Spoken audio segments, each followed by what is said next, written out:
Virtuoso, escreve Padre Rulli Minvielli, virtuoso é quem tem a força do varão, força moral e também força física a serviço da virtude. A autoridade pública é a força física colocada a serviço da força moral, que deve servir à comunidade. Por esta razão, na autoridade pública, que é a esfera da política, virtude e força estão conectadas à função pública. Virtude e força conectadas à função pública. Virtude e força são as virtudes próprias do político e do militar. Mais embaixo ele escreve: no entanto, nada está mais longe da tirania do que um governo que mantém a majestade da autoridade. Autoridade não tem nada a ver com tirania. Colocando-se a serviço virtuoso da comunidade. Não há nada mais tirânico do que o governo do Estado democrático liberal, que, servo da plutocracia internacional, servo do dinheiro internacional, corrompe toda a vida nacional. Meu Deus, Padre Rulli Minvielli escreveu isso no começo da década de 60. Estamos nós aqui, né, no começo da década de 20 do século 21, lendo isso aqui com uma atualidade incrível. É necessário, portanto, reconstruir o primeiro organismo destruído pela Revolução Anticristã, devolvendo ao Estado a majestade. Aquela pessoa que está, as pessoas que estão no serviço público, né, a elas precisa ser devolvida a majestade. A gente está falando bastante aqui de escola, né? Esse final de semana eu me encontrei com o senhor, esse último final de semana agora, ex-coronel militar da Polícia Militar do Espírito Santo, e me contou assim, com muita saudade, com muito orgulho, de quando ele ia para a escola e os professores dele estavam de terno, né? Os professores dele iam para a escola de terno. Os meus professores eram muito respeitados, ele dizia, né? Ou seja, os professores dele tinham essa majestade a qual ele se refere, né? Que muitas vezes o professor entrava na sala, os alunos ficavam de pé, né? Quando o professor se sentava, ou o professor permitia que os alunos se sentassem, né? Daí eles se sentavam, né? Ou seja, e isso não significa um comportamento ditatorial, significa a majestade. É a majestade da família que também se quer roubar. Nós tivemos agora o Dia dos Pais, né? E eu também tive a graça de, nesse dia, poder abraçar o meu pai, o meu filho, e pensar como é bonito ter uma família. Como é bonito você ter o pai, ter a mãe, ter o almoço de domingo, né? Ter esses laços familiares entre os irmãos, né? A pessoa que isso é roubado, que isso é tirado, que isso é negado, quanto que ela perde? Quanto ela perde? Ela perde muito, ela perde tudo. Ela perde tudo. Ela perde a maior experiência da vida humana. A experiência de estar ali do lado do pai, de amar o pai, de amar o filho, de amar a mãe, de sentar em família, de saber o que é esse nós da família, né? O laço do sangue, né? Mas desde Hegel, né? Que foi o grande mentor aí de Karl Marx também, né? Hegel já vem dizendo que nós precisamos nos libertar desses laços sanguíneos, porque eles são animalizados.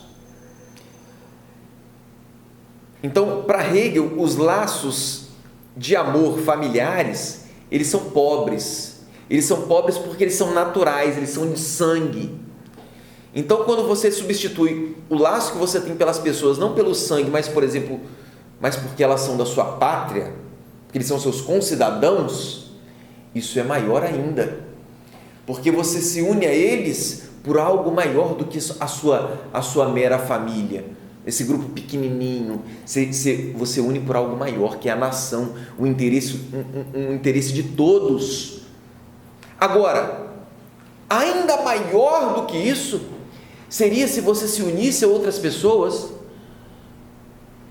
por uma ideia, por um conceito. Para Hegel isso seria ainda mais nobre, compreende? Né? Você se une agora por uma ideologia, e isso é a Internacional Comunista. Unir o mundo internacionalmente por meio de uma ideologia.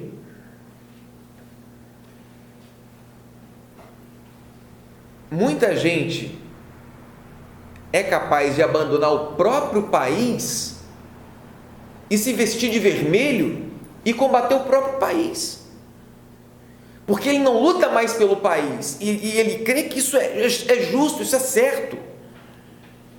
Ele não luta mais pelo país, ele luta por uma ideia, e isso é muito mais nobre que o meu laço de compatriota. Isso é muito mais nobre, é uma ideia. Isso é Hegel. E as pessoas que se unem por uma ideia, quando seus familiares não compactuam com essa ideia, eles são capazes de entregar os seus familiares, de entregar o teu pai, de entregar o seu irmão, e acaba a família. Ele não sabe o que é mais família. Ele é esse átomo que ele vai dizer aqui mais para frente nesse capítulo, né? Esse átomo desintegrado. Isso é o homem comunista, um átomo desintegrado. Ele não sabe o que é, ele não precisa valorizar. Para ele, pai, mãe, tudo isso é ideologia, é coisa para escravizar o homem, é luta de classe, é a luta do homem com a mulher, do pai com a mãe. Tudo isso é luta de poder. Não entende? É coisa de quem nunca experimentou o amor. E as pessoas, eu repito, né? É isso que se quer roubar hoje em dia. Nossa Senhora disse em Fátima que a última batalha entre Deus e o demônio seria sobre a família, seria sobre o matrimônio.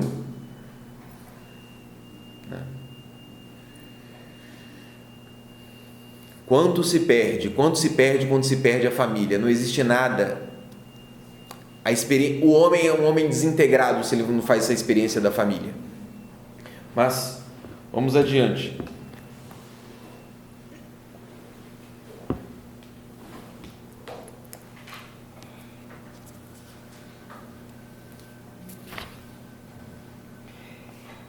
É preciso, portanto, restaurar, né, essa autoridade que nós estamos colocando aqui. Então, é preciso restaurar a autoridade religiosa da igreja, roubada pelo humanismo.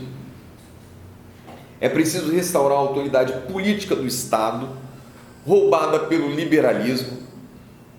E é preciso restaurar a autoridade econômica das profissões, roubadas pelo socialismo. O humanismo nos roubou a igreja, o liberalismo nos roubou o Estado, e o socialismo roubou a autoridade econômica das próprias profissões. E nós podemos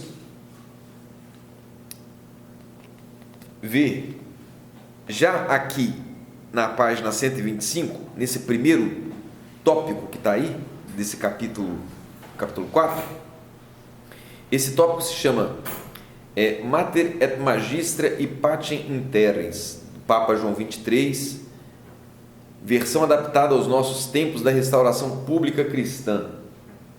Aqui, né, em Mater et Magistra, esse documento do Papa João 23, está um programa cívico-religioso completo, né? Ele escreve aqui: na página 126. Pacem in terris e Mater et Magistra se desenvolve um programa religioso cívico completo que comporta as reformas econômicas e políticas de que os povos necessitam atualmente. Essas reformas, embora muitas vezes sejam especificamente econômicas e políticas, não podem permanecer nesse plano porque nem sequer são possíveis, se não emanam de uma retificação que deve ser operada no próprio plano religioso. Por essa razão, ambos os documentos vão além do plano da economia e da política, buscando no plano religioso o amparo em que se baseia toda a ordem temporal. Pacem in terris, nos dando a ideia da totalidade da ordem que Deus colocou nas coisas e a necessidade de se ajustar integralmente a ela.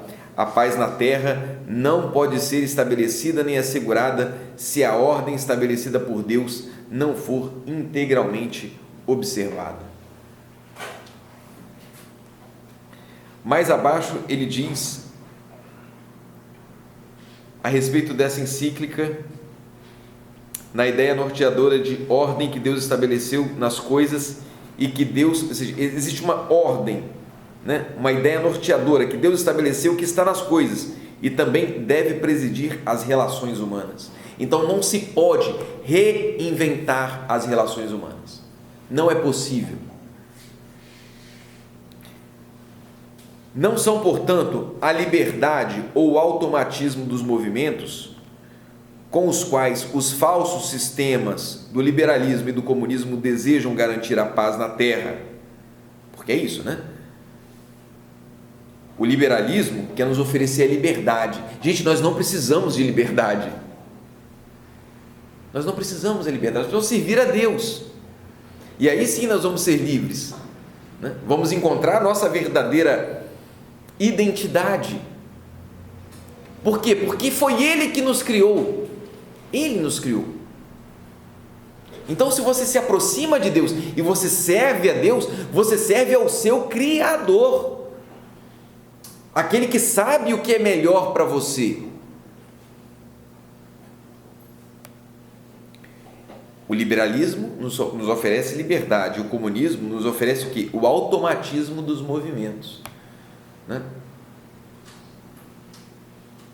A automação dos movimentos, ou seja, não, é a não liberdade, né? É a não liberdade e a partir da não liberdade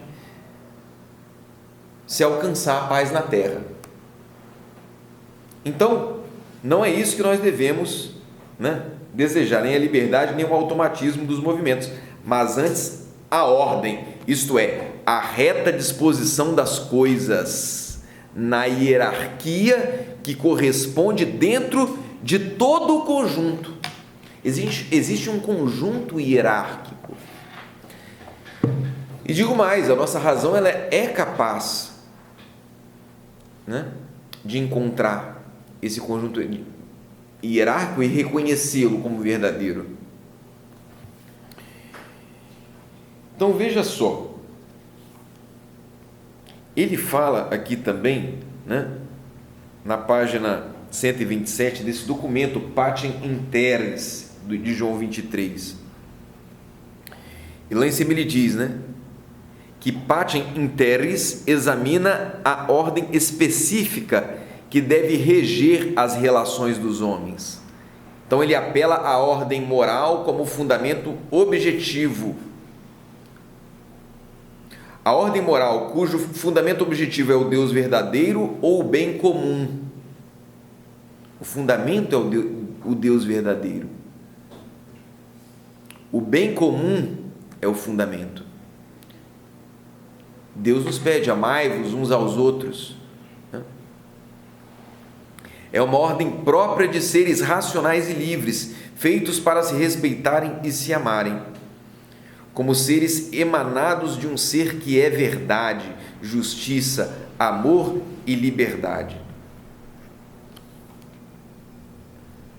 Mais embaixo ele fala mais sobre o Mater et Magistra e diz que o pontífice aponta 3 desordens fundamentais na economia contemporânea. A desordem de dividir a sociedade econômica em 2 grupos assimétricos e antitéticos.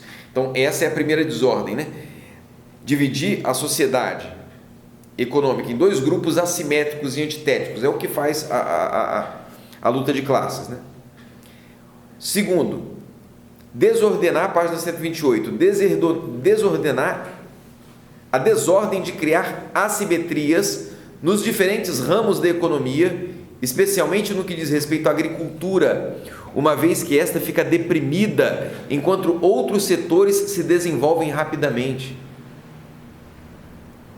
Depois, gente, isso foi o Papa que escreveu, viu? Terceiro, a desordem de criar situações assimétricas em algumas economias nacionais em relação às outras. Todas essas desordens seriam sanadas restituindo a autoridade econômica, hoje nas mãos exclusivas de um setor privilegiado. Restituir a autoridade econômica a todos os outros setores que também contribuem para a produção de riqueza. Você estava conversando isso ali fora, né, Roosevelt? Então precisa haver o interesse dos grupos de trabalho, dos trabalhadores.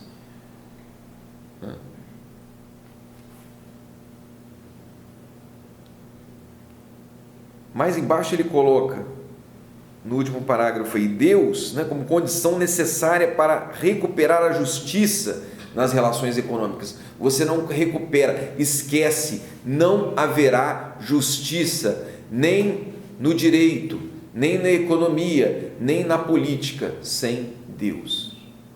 Sem Deus não haverá nada de bom. Nós caminharemos direto para o precipício. É isso que ele está falando aqui.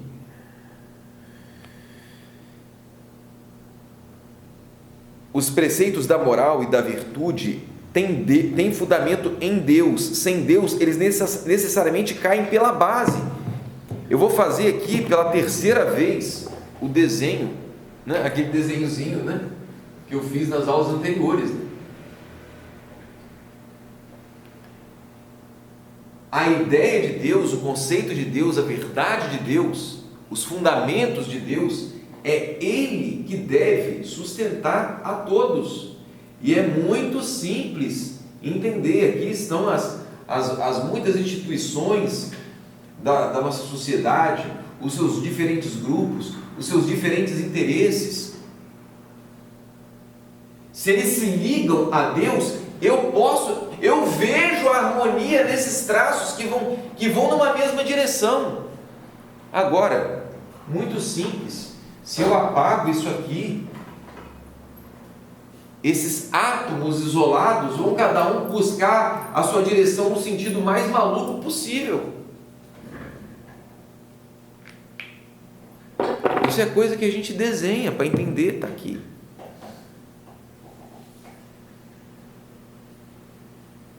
O homem não é constituído apenas de corpo, mas também de espírito, que se percebe dotado de razão e liberdade. E um espírito assim constituído exige, o espírito que tem razão e liberdade, ele não tem razão e liberdade para usar essas duas potências para se lançar às loucuras e aventuras. Um espírito que possui razão e liberdade exige necessariamente uma lei moral fundada na religião. Alguém acha que vai fundar uma lei moral apenas em princípios racionais, humanos, desprendidos, desligados de uma transcendência? Acha mesmo que isso vai acontecer? Será que Lutero pensou a mesma coisa? É o que eu estava falando.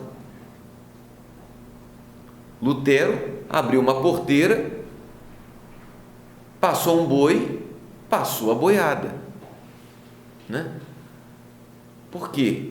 Perdeu a autoridade. Cada um faz o que quer, cada um interpreta como quer, né? Ou seja, se o povo hoje do mundo do direito, que ilusão que esse povo tem, os juristas de hoje, que ilusão banal que eles têm de achar que serão capazes de, por meio do diálogo, né, da interlocução democrática, chegarmos todos nós, né, em um consenso habermasiano, né, fruto dessa interlocução que fará acalmar os temperamentos do mundo atual. Conversa fiada, ilusão que é quebrada a cada ideia que surge, a cada novo conceito que surge. Isso não existe, isso não vai acontecer com a sociedade atual, isso não vai acontecer com a Europa, isso não vai acontecer com o século XXI. Nós vamos mergulhar no caos, é o relativismo, é a ditadura do relativismo. O protestantismo, ele sofre disso, da ditadura do relativismo. Né? Eu discordo de você, a gente está junto aqui, mas agora eu já pensei outra coisa que você não pensa. Agora eu vou abrir a minha igreja e vou ter as minhas ovelhas. Ok, tudo bem, é assim mesmo. O que nós vamos conseguir com isso?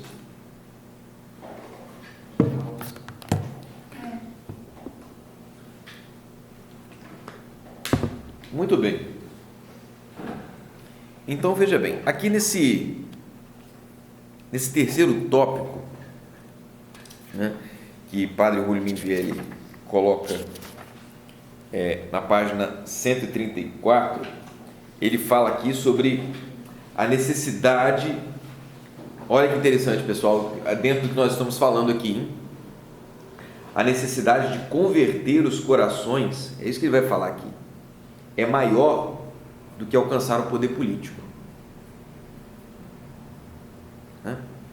É isso que nós podemos ver logo no começo aqui, ó, dessa página 134, logo no comecinho aqui, ó. Vamos acompanhar.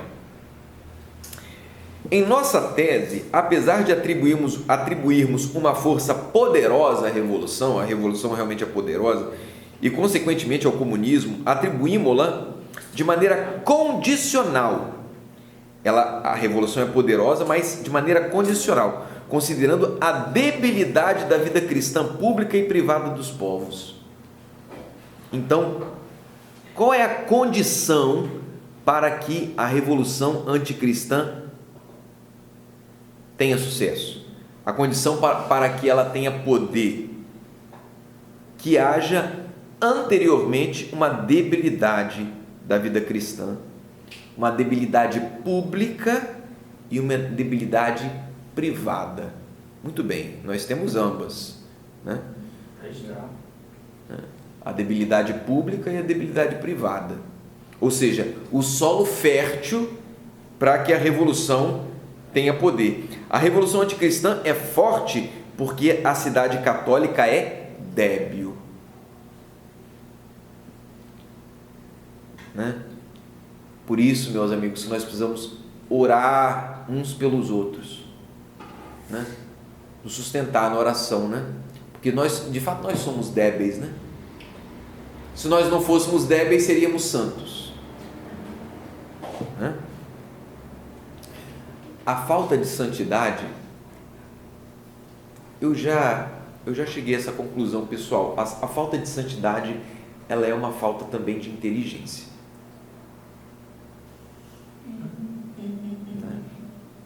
Pensa direitinho para ver se não é.